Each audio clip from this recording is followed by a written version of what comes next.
Moving to a new home sounds exciting until you start looking at everything you own and realize you have to pack it all. Boxes, closets, random drawers, things you forgot you even had.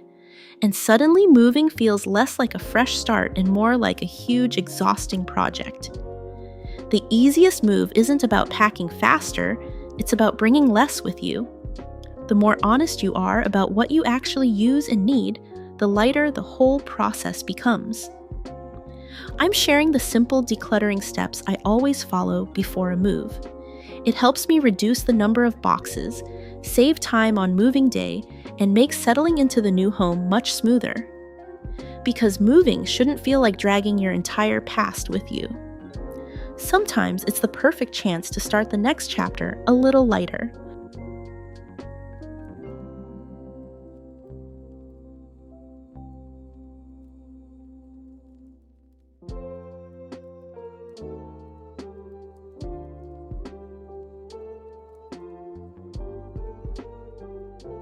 First, let's start with step 1, letting go of unused things. Before I start packing for a move, one simple question guides almost all my decisions. When was the last time I actually used this? I learned this the hard way during a previous move. I packed dozens of boxes carefully, transported them to the new house, and months later realized many of those things were still sitting unopened. That experience made me realize that moving is the perfect moment to be honest about what we really use in our daily life. So when I declutter before moving, I walk through each room slowly and ask myself that same question. In the living room, for example, I once found a waffle maker tucked behind other appliances. I had bought it with good intentions, imagining cozy weekend breakfasts. But when I thought about it carefully, I realized I hadn't used it in almost 2 years. At that point, it was clear that someone else might enjoy it more than I do. The bathroom often reveals the same pattern. I remember opening one cabinet and finding 5 bottles of lotion, all nearly full. They were different brands I had tried over time, but apparently none of them became part of my routine. They had simply been sitting there quietly. When something hasn't been used in 6 months to a year, I usually place it straight into the donation box. This rule removes a lot of hesitation. Instead of overthinking each item, I rely on my real habits. Every item removed now is one less thing to wrap, carry, unpack, and store in the new home. And when the moving day finally comes, the boxes that remain actually represent the life I'm still living. Once the obvious unused items are gone, the next challenge often appears in a quieter form. It's not clutter exactly.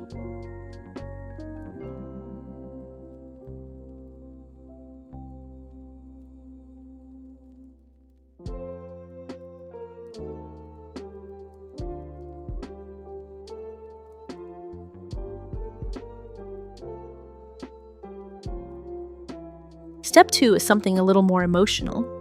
Don't pack every memory. When I opened my memory box during our last move, I found all kinds of things that had quietly accumulated over the years. Old concert tickets, birthday cards, folded notes from friends, and small souvenirs I had completely forgotten about. Some of them dated back more than 10 years. At first glance, it felt wrong to throw them away because each item represented a moment in my life. But I learned that memories do not live inside objects. They live in us. Keeping every little thing doesn't necessarily preserve the moment any better. So instead of keeping everything, I created a simple rule for myself: one small memory box. Only the items that truly felt meaningful could stay in that box. For example, I chose to keep our family photo albums because they still bring real joy when I look through them. I also kept a few handwritten letters that meant a lot to me at the time. But many other things, like random ticket stubs or greeting cards with only a quick signature, no longer carried the same emotional weight. For some items, I took a quick photo with my phone before letting them go. That way, the memory is still preserved without needing to keep the physical object. Surprisingly, once I did that, it became much easier to release them. This process helped me avoid packing an entire box of memories that I would probably never open again. Instead, the few things I kept felt intentional and meaningful. When we finally moved into the new house, the memory box was small, simple, and filled only with the pieces of the past that truly mattered.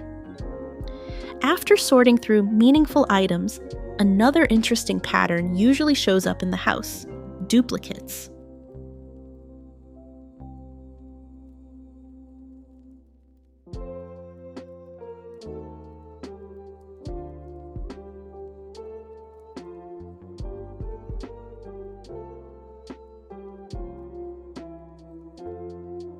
Next is step 3, find and remove duplicates.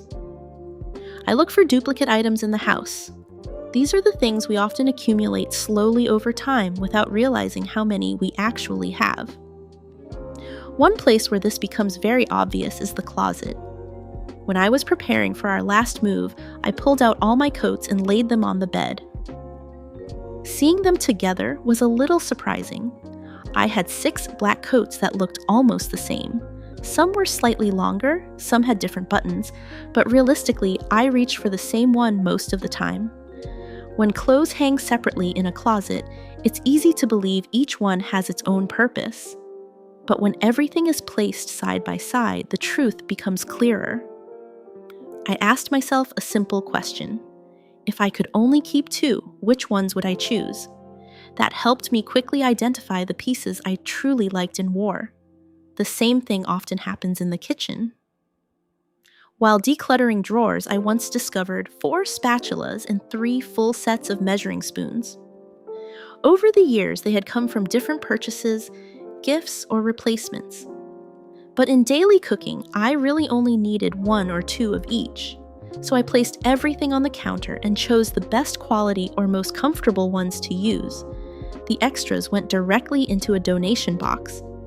This step may seem small, but it makes a real difference when moving.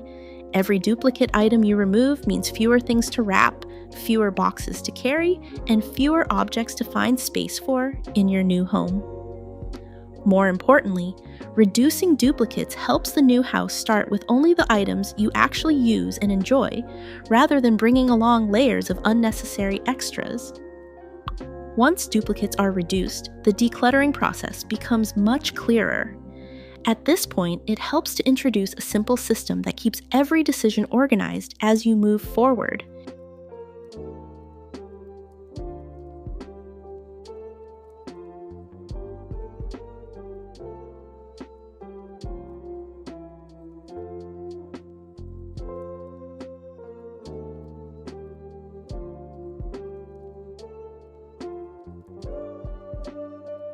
Step 4 is one of the most practical systems I use. Sort everything into 3 boxes. I prepare 3 large boxes and label them clearly: sell, donate, and trash. This small step saves an incredible amount of time later. In the past, I made the mistake of simply packing everything quickly, thinking I would sort it out after moving. But once those boxes arrived at the new house, I had to open them all again just to remove things I didn't actually want anymore. It doubled the work and made the new home feel cluttered from the first day. Now, whenever I declutter before a move, these 3 boxes sit on the floor next to me. The sell box is for items that are still in very good condition and may have some value. For example, during our last move, I placed a winter coat I had only worn once and a leather handbag I rarely used into this box. They were beautiful items, but they simply didn't fit my current lifestyle. Selling them online felt better than letting them sit unused. The donate box is for things that are still useful, but no longer necessary for me. This often includes extra sweaters, blankets, kitchen tools, or household items that are perfectly functional. I remind myself that someone else might truly need them. Then there is the trash box, which is equally important. These are the items that have already reached the end of their life. Old charging cables that no longer work, cracked plastic containers, worn-out items that can't be repaired. Instead of hesitating, I place them directly into the trash bag. What I've learned is that clear decisions made early simplify everything later. By the time I begin packing the things I'm keeping, there are fewer items left in the house. The boxes that remain are intentional and organized. When moving day arrives, I'm not transporting unnecessary things from one home to another. Instead, the move becomes a natural reset, bringing only what truly belongs in the next chapter of life. Sorting items is helpful, but decisions only feel complete when those items actually leave the house. Otherwise, the clutter simply moves from one corner to another.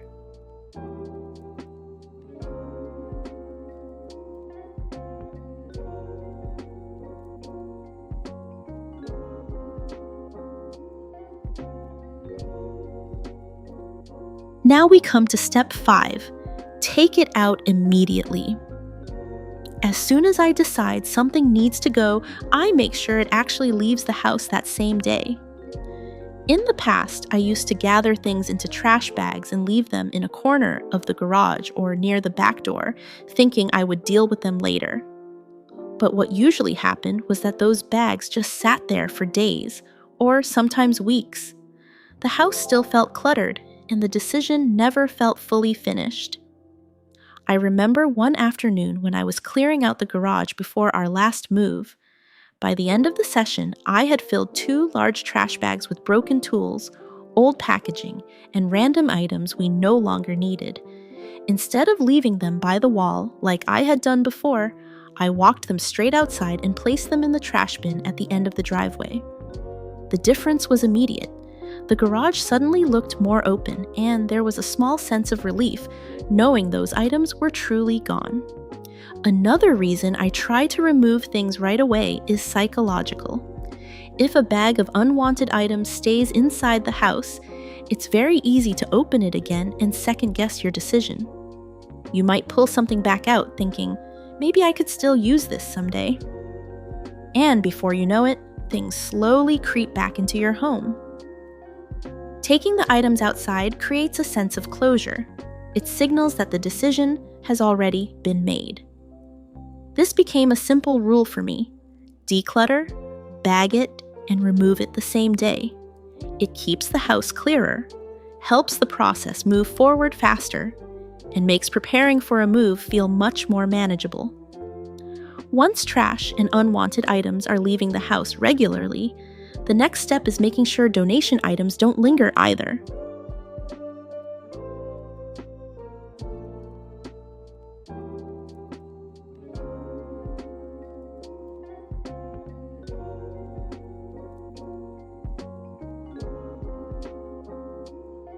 Step 6 is closely related but just as important. Drop off donations early. One thing that helps me a lot before moving is setting up a donation box early and making sure those items leave the house regularly. It sounds simple, but this habit prevents a lot of unnecessary packing later. Before I begin decluttering, I usually place a large donation box in the hallway where I pass by many times during the day. That location matters because the box is visible and easy to reach. Whenever I find something I no longer need, I can place it there immediately without interrupting what I'm doing. Over a few days, the box slowly fills up. It might be a sweater I haven't worn in years, an extra blanket from the guest room, or kitchen tools that I rarely use.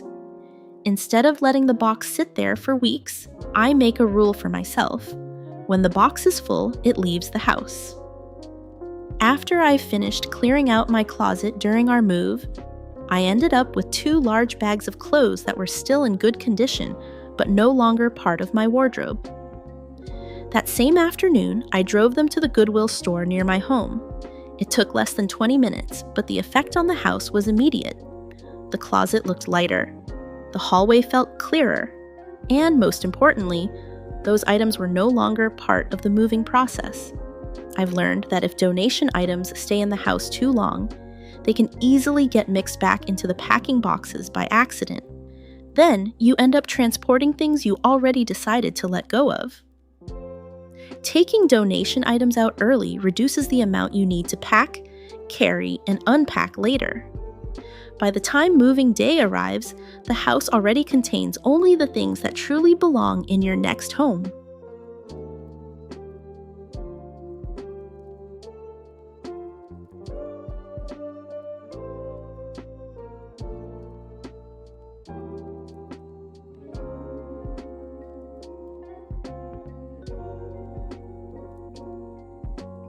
Step 7 focuses on packing itself.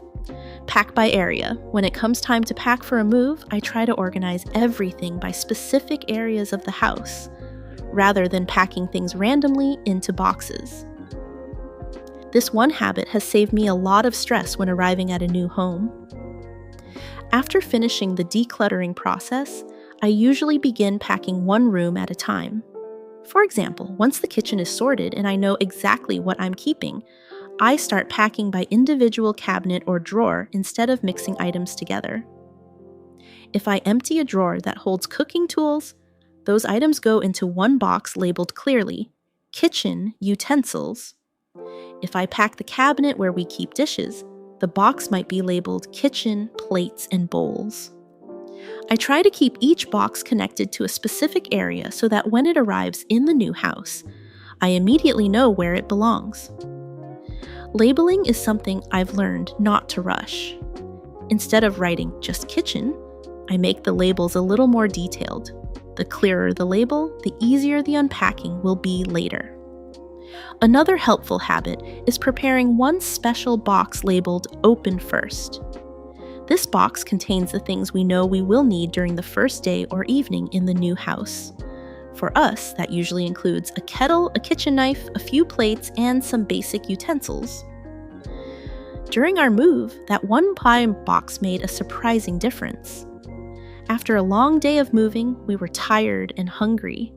Instead of opening 10 different boxes looking for a plate or a knife, we simply opened the Open First box and had everything we needed right away.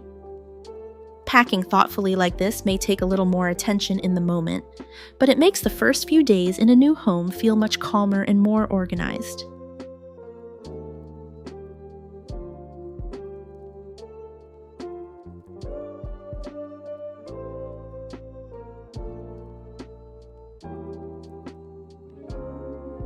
Step 8 is what I call moving day survival. One thing I always prepare before moving day is a moving essentials box. It's usually the very last box I pack, but it's one of the most useful ones when we arrive at the new house. Moving day can be long and exhausting. By the time the truck is unloaded, everyone is tired, and the house is often filled with dozens of sealed boxes. In that moment, the last thing you want to do is open several boxes just to find something small that you need immediately. That's why I keep one box separate from everything else. Inside this box, I place the items that we will almost certainly need during the first evening and the first morning in the new home. The first things I include are important documents. Things like identification, moving paperwork, and any documents related to the new house. These are items I never want to lose among moving boxes. I also place phone chargers, basic medications, and a few personal care items such as a toothbrush, toothpaste, and face wash. Another small but helpful addition is a change of clothes. After a full day of packing and moving, being able to change into something comfortable can make the evening feel much calmer. I also add a few practical items for quick meals or drinks. For example, I often pack a small kettle, a few tea bags, simple snacks, and sometimes a couple of cups or bowls. After our last move, having those items available allowed us to make tea and eat something simple without searching through multiple boxes. One important detail is where this box goes. I never place it in the moving truck. Instead, I keep it in my personal car, where I know exactly where it is. When we arrive at the new house, this one box helps the first night feel manageable. Instead of digging through piles of boxes, we already have the essentials we need to settle in calmly.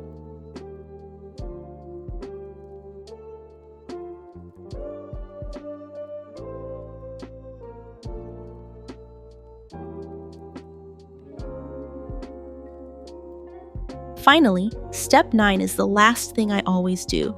Don't skip this final check.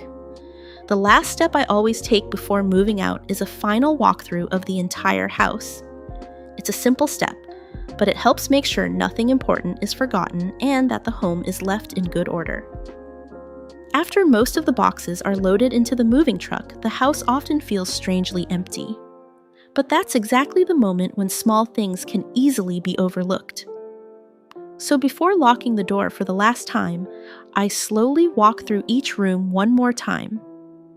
I usually start with the closets and cabinets because those are the places where items tend to hide.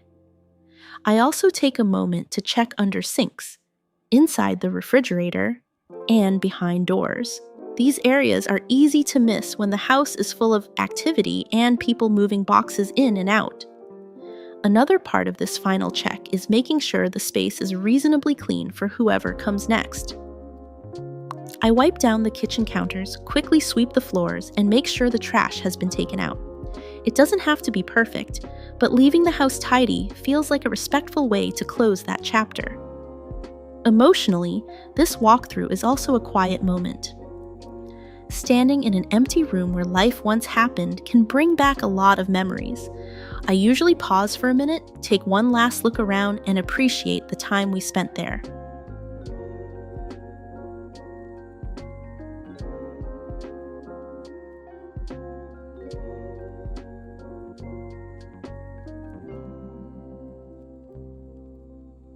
Preparing your home before a move isn't really about organizing things more neatly.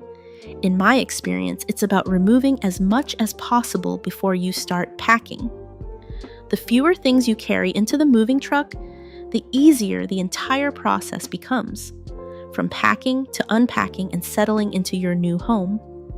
Letting go of unused items, reducing duplicates, sorting things clearly, and moving donations out early all help create a lighter, calmer transition.